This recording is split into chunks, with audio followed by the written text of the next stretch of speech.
तर देवेंद्र फडणवीस हे नागपूर विमानतळावर आता दाखल झालेले आहेत आणि त्यांचं स्वागत या ठिकाणी केलं जात आहे। त्याचबरोबर काही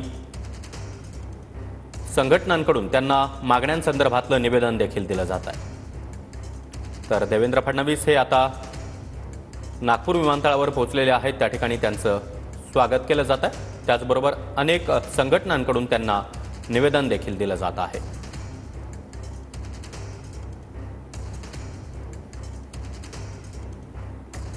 नागपूरमध्ये नुकतंच हिवाळी अधिवेशन पार पडलं। या हिवाळी अधिवेशनामध्ये अनेक महत्त्वाचे निर्णय घेण्यात आलेले आहेत। त्याचबरोबर महत्त्वाच्या मुद्द्यांवर देवेंद्र फडणवीस यांनी उत्तरे देखील दिलेली आहेत। त्यामध्ये बीड प्रकरण, परभणी प्रकरण असेल, त्याचबरोबर कल्याणमधील मराठी कुटुंबाला झालेली मारहाण या संदर्भात देवेंद्र फडणवीस यांनी निवेदन दिलेलं आहे आणि आता ते नागपूर विमानतळावर दाखल झालेले आहेत आणि माध्यमांशी ते संवाद साधणार का हे पाहणं देखील महत्त्वाचं असणार आहे।